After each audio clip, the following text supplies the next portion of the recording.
Hey up everyone, welcome back to the Rugby League History channel. Today on the channel I'm going to be doing my 2024 Parramatta Eels season review. Now this is a year to forget for Parramatta, let's just be honest, but I've been doing a Parramatta season review every year since the channel started in 2020, and just because this year was shite doesn't mean that this year is going to be any different. So I'm going to be talking about this season, I'm going to be going in depth.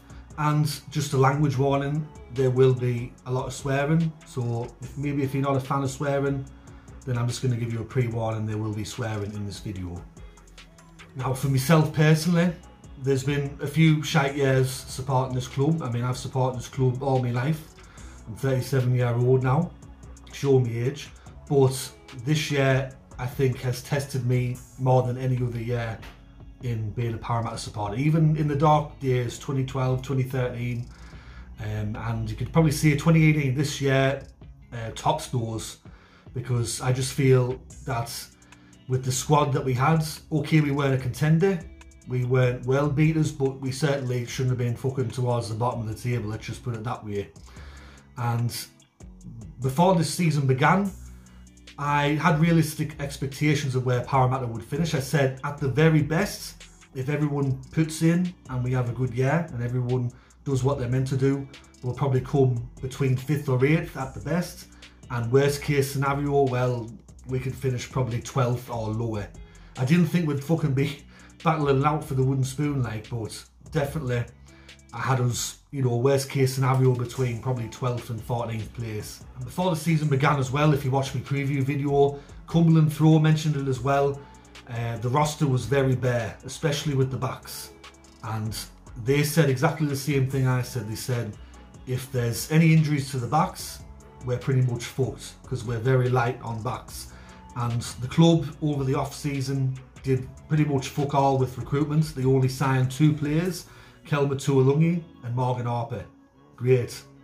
That's all we signed in the off season.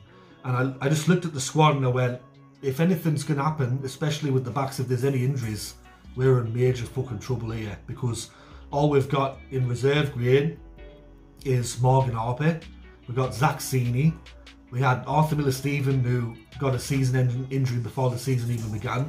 We got Hayes Dunster, who's had his own injury concerns, and at the time we had an unknown Blaze Tulungi, and there weren't very many options. So I went, if anything happens there, we're fucked. And then I went, especially if something would happen to Mitchell Moses, if something would happen to Clint Gutherson, we'd be even more fucked. And it's just like, with this season for Parramatta, everything that you could probably think would go wrong went wrong this year. So before the season began, I looked at the draw. I went, look, the draw's a lot better than last year. It's a bit more fairer. So going into round 1, I thought that round 1 game against Canterbury, I thought we bossed them. It was a good win over the arch rivals. And to be fair, the first couple of weeks that were a good start of the season, we were 2 from 3, and things were looking all right. Okay, we looked a bit clunky. There was a few things to work on, but then of course, probably one of the things that really fucked us over this season, Mitchell Moses goes down with an injury. He was out until I think at least round 12 or 13. I went, here we go, because obviously the only replacement that we had to back up Mitchell Moses were Deja and Assi, and I mean, to be fair, he's not really a first grader, he's more of a reserve grader, he's more of a fill-in player. So I went, the next couple of weeks are going to be really tough for the club. And then as the season sort of wore on, things just sort of went from bad to worse, and it was that game against Redcliffe where things really sunk to a new low. At that particular moment, we were actually in the lead in that game, and then in the second half we conceded 8 tries and I think 15 minutes, and we lost 44 points to 10 or 14 or something like that. And I think this club comes up with new ways to just fuck your mind up and just go, wow, like how can they make things even worse? There you go. I've never seen a team concede that many tries in that short space of time. 8 tries, I think it were, in about 15-20 minutes. It were unbelievable. And it weren't too long after that that the club, in their infinite wisdom, decided to sack Brad Arthur mid-season. Now, with Brad Arthur, I've always been someone that I thought he would actually see out his contract, because with this particular board over the last couple of years, they've been very conservative. They haven't made any sort of big decisions. And I really thought that Brad Arthur would see out his contract until 2025, because there weren't too many options out there for an immediate replacement of a head coach. And Brad Arthur were on about £1 million a season. So I went, the club's not going to pay out £1 million this year and £1 million this year for next year for Brad Arthur. I went, he's just going to see out his contract. Yeah, things were getting a bit stale under Brad Arthur, but at the same time, at the time of his sacking, two of the main players in the team were out, Clint Goodison and Mitchell Moses. And as we all found out, as things got leaked in the media, the club had already been talking behind Brad Arthur's back about 4 weeks before they sacked him. They chased after Wayne Bennett hard, and we all know how that ended up. And I think the whole thing were a complete fucking mess, because it was a combination of bad luck, and it was also really bad timing and how everything was executed, because at the same time that we were doing shite, South Sydney were doing shite as well. They sacked Jason Demetriou, and South Sydney beat us to the punch pretty much in getting Wayne Bennett. And to be honest, if the club had any inkling at the start of the year, before the season began, that look, we might not want Brad Arthur as the head coach going forward, they should have been on the phone to Wayne Bennett at the start of the year, just to put the feelers out, just to go, are you Wayne, it's Parramatta here, we're thinking about maybe going in a different direction next year. Would you like to maybe speak with us, or maybe sign on for 2025? Get the idea in his head. But obviously with this board, as it comes with player signings and all that, too little too late. South Sydney beat us to the punch, and as a result we had Trent Barrett shot in as interim head coach. Now, to be fair on Trent Barrett, he would put in a really fucked situation. I mean, with Manly and with Canterbury, he was given the keys to the club at the start of the year. In the off season, he had stuff to do with them. With us, he would just shot in, and it's just like, save us from coming last, or save us somehow, Trent, do something. So, to be fair, on this particular occasion, I know Trent Barrett's not a good head coach, but I mean, it was a fuck situation all around. And around about that time as well, we had more key injuries to key players. I know it's kind of a weak way out to blame injuries for how your season goes, but we did lose a lot of key players this year. Around about the time that this all occurred, Jermaine Hopgood, he were ruled out for the rest of the year, pretty much around about this time. We had some other key injuries to players like Bailey Simonson. So it got to a point where things were looking really, really bleak, and probably one of the most embarrassing losses that I can ever remember as a Parramatta supporter happened in this particular year, and it happened against South Sydney. South Sydney, we played them at Stadium Australia. They had 8 of their first grade players out. They'd lost 6 matches in a row, and they beat us pretty comprehensively. They put 40 points on us, and this was a team that their scrum half, or should I say their halfback for Australian audiences, was their third choice, because obviously Lachlan Ilias were out, Hawkins were injured, and they had this lad in there, and yeah, they just fucking embarrassed us. And one thing about this year that were really frustrating were the fact that I counted myself, we lost 7 games from a winning position. So 7 times we were in front on the scoreboard and we had a good lead, and we were chased down. And I'm not going to include, well, I was going to include it, but I'm not going to include the second last match of the year against St George. I'll get back to that later on. But it weren't too long sort of after Trent Barrett were interim head coach that it was decided towards the back end of the year that Jason Ryles would be made the new head coach in 2025. Apparently the club had a lengthy interviewing process, and I remember on social media they were tossing up all sorts of names. Bloody Ray Price was a name, Brad Fittler, Peter Sterling. People were just listing fucking anyone that's ever played rugby league. Oh, do you want to be head coach of Parramatta? In the end, they got Jason Ryles, and he's had a long apprenticeship down there with the Scum in Victoria and with Eastern Suburbs. So he's going to be the new head coach in 2025. But getting back to this season, towards the back end of the year, there was the real possibility that we would come last this year, the club's 15th wooden spoon. But we managed to put in some performances towards the back end, and once again we got Gutherson and Moses back. But just how the season's gone throughout the entire year, with luck, Moses wasn't around for very much longer. He got called in the State of Origin. He pretty much won the game for New South Wales in Game 3 there, sealed the win for them, and in the process he was ruled out for the year. He did an injury, so I'm thinking, fucking hell, here we go again. But we managed to put in some performances towards the back end of the year. We got a good win over Cronulla. We got a great win over New Zealand in New Zealand. And then we finished the year with 2 wins. Of course, that game against St George, where we were winning 44 points to 10 with about 10 minutes to go and won 44-40. Is there any team on planet fucking Earth that can be winning 44-10 and win 44-40? Only Parramatta, I swear down. And then obviously you had the highly publicised Spoon Bowl game towards the end of the year. People were talking about it 2 or 3 weeks before it happened, and obviously last round of the year, I think it was even more publicised than some of the top of the table clashes. But we managed to get the win there. We put in probably one of our best attacking displays of the year. We put 60 points on Wests, and we managed to avoid the wooden spoon. And I know a lot of people that support Parramatta that I know, and there was a lot of people on Facebook that were celebrating that, oh yeah, we won the Spoon Bowl and all that, and I'm thinking, why are you fucking proud of something like that? You shouldn't be proud of something like that. Parramatta shouldn't be in these situations with the embarrassment of riches that the club has at their disposal and things that are going on behind the scenes.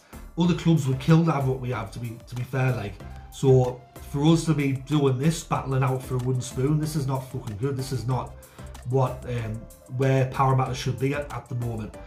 You get people, a lot of the experts on Fox League and all that say, if you look at Parramatta as a club, they should be, realistically, with what they've got going on in certain aspects, they should be top 4 every year. You know, they should be like a Penrith, they should be like an Eastern Suburbs or a Melbourne, but they're not. And I'll get onto that a bit later in the video, but at the end of the season, we come 15th. So we actually leapfrogged South Sydney, who finished 16th. But I mean, this year really tested me as a supporter. I was this fucking close, because I went, if we come last again, I don't think I can do this anymore. My mental health is fucking at an all-time low. I can't sleep at night. I'm constantly worrying about this club. I support St Helens in the Super League. I might just go full-time St Helens and just say, you know what, fuck Parramatta, I just can't do it at the moment. But you got me on for one more year. So, yeah, what a tough year. So, starting off with, let's actually start off with the best wins of the year. Well, there weren't many, but as I said earlier in the video, the best wins of the year for me were the round 1 win over Canterbury Bankstown. And then I'd probably say the other one that I was really impressed with by the club were the game against New Zealand Warriors, where we went over there and we beat them in Auckland. We weren't given a chance by anyone really, and we won 30 points to 20. And actually, we put the cue in the rack towards the end of that game, and I think it were about 30 points to 6. And then obviously we let a few late tries and made the score a bit more respectable for them. But you look at performances like that and you kind of go, where's this been all year? I mean, they played really good against New Zealand that day, and I think if the club can bottle that and look back at that performance and take it in the next year, it could be a positive thing for the club, I swear down. Going into worst losses of the year, I've already touched on the Redcliffe game, the Magic Round loss against Melbourne. That were really embarrassing. And there was a moment right at the end of the game where I've never actually seen this happen in a rugby league game before, but Joe Offengawi, because it was right before full time, and Joe Offengawi took the ball back from the kickoff, and he wasn't anywhere even near the sideline, and the Melbourne players just grabbed him and just they dragged him about 20 yards and just threw him in the touch, and I went, you know what, I've never fucking seen that before, ever. And I went, that just sums up the game, and it just sums up where the club is at the moment. And I've said to a couple of people, I says, when it comes to the team that should sit out next year for Magic rounds, it should be us. It should be us. We shouldn't be there. We should, after that, because we were the only team at Magic round that didn't put in. All the other teams put in. We didn't put in. And then, of course, the other really embarrassing loss for me were the loss against South Sydney, where they had 8 first graders out, and they basically had their New South Wales Cup team in, and they put 40 points on us. You know what I mean? That were a very embarrassing loss for me. But just the whole year for me, even like the little things, even before the year began, I know this might sound a bit daft, but for me, even the jersey design, when they released the jersey before the start of the year, it didn't even look like a Parramatta shirt. It looked like more of a Canterbury shirt or some other club. It had very little gold on it. It was just pretty much all blue, and now we're stuck with that kit for next year as well. Thank goodness we got you know, the sponsorship deal with James Hardy. I guess that's a positive, but even then, even that come with a bit of negativity, because obviously James Hardy, as we all know, they've had issues with the asbestos thing and lawsuits and all that caper. So even though, look, James Hardy's a worldwide brand and they'll bring a lot of money into the club, there's also that negative aspect as well. But going on to next year, I know there's a lot of positivity around the club with Jason Ryles coming in, but I think this is a really, really hard thing for Jason Ryles to come into, to be fair. If it were up to me personally, I would have maybe gone for maybe a more experienced head coach, someone that's been around for a long time, because I think for a rookie head coach, this is a really tough job to come into a club like Parramatta, where there's a lot of stuff going on behind the scenes that is bad. The playing roster's not great. The Premiership drought, it's going to be 39 next year. There's going to be so much pressure to deliver. We'll just have to wait and see with Jason Ryles. I mean, he's done a long apprenticeship. I'm prepared to give him a go. I know a lot of the other people that support Parramatta and the rest of the fan base are prepared to give him a go. He hasn't come out and really promised much at the moment. He hasn't come out and said, oh, I'm definitely going to get Parramatta a Premiership and all that caper. But, and I think he shouldn't say that. He shouldn't make promises like that. But hopefully next year, with everyone on deck, and the fact that Mitchell Moses is going to be fit and healthy, and Hopgood and all them are going to be back, Simonson, all the players that we lost, we'll just have to see how the start of the season goes next year. But I think in the off-season, the recruitment, they're going to have to look at getting some backs in. They're going to have to look at getting some fast players, because I think that's one of the real weaknesses with Parramatta. It's not so much the forward pack, I think it's the backs. You look at some of the other teams in the competition, they've got some very quick players in the back line. Parramatta don't really have that, and they don't really have any sort of X factors. Besides, you can see Mitchell Moses in that back line. Who else would you say is an X factor player? Nobody really. I mean, maybe Lomax next year can be a really handy addition, but does Parramatta have an X factor player in that back line besides Moses? I don't really think so. I'm not really expecting too much from Parramatta next year. I don't think that will come last, but I don't expect us to be playing finals either. I think it's going to be a rebuild year. I think it's going to be a testing time for the club. Of course, there's all this turmoil behind the scenes, which has always been an issue at Parramatta with the board and who's running the club and all that. And as the great Jack Gibson said, he said, a good club starts at the front office. And you look at all the clubs out there that win premierships and are up the top, their front office is in order. And until Parramatta can sort that out, it's always going to be an issue at the club. Like, we might have a good season here or there, or we might have a bit of stability, but then we're just going to keep going back to instability and infighting and people at each other. Because I will say that when it comes to the board and the fan base, we are a very divisive club. Not everybody's on the same page, and until I think that happens, that it's going to keep being the same type of shite, I think. So I mean, it's been the season from hell. I mean, standout players for the year, if I'm going to go back to standout players, of course, Regan Campbell-Gillard, he won the Ken Thornett medal as the best player at the club, voted by everyone. I thought he had a good year. I thought that Clint Gutherson, once again, where would we be without Clint Gutherson, honestly? Where would we be without him? I mean, I know he gets a lot of shite. I know a lot of people put shite on him, other fan bases, other clubs, but you look at the win percentage without Gutherson compared to with him, it's shocking. Obviously, in the brief moments that Mitchell Moses were there, he were brilliant. And I thought that, I thought that in patches, I thought Bryce Cartwright were all right. I thought Hopgood were one of the best players week in, week out, even when we weren't doing well. But there is a lot of deadwood at the club. I've been saying for a long time that Sean Lane and Ryan Mattison should be moved on. For me, they're just two plodders, to be fair. I think for a couple of years now, they've just been plodding along. I think both of them kind of know that their positions are safe at the club, and maybe that's why performances haven't been as good. But I'd also say, look, with Micah Sivo, yes, he does score a lot of tries, but he also lets in a lot of tries as well. He's a very divisive figure at the club. You get one part of the fan base that loves Micah Sivo, and the other part of the fan base hates Micah Sivo. So depends what side of the fence you sit on. But I know the club has been looking to move him on, because he is contracted until I think 2026 or 27. But it's as I said, it's up to Jason Ryles and the club to sort that one out. But as I said, I think key priority in the summer, as it's going to be over in Australia, it's going to be winter here.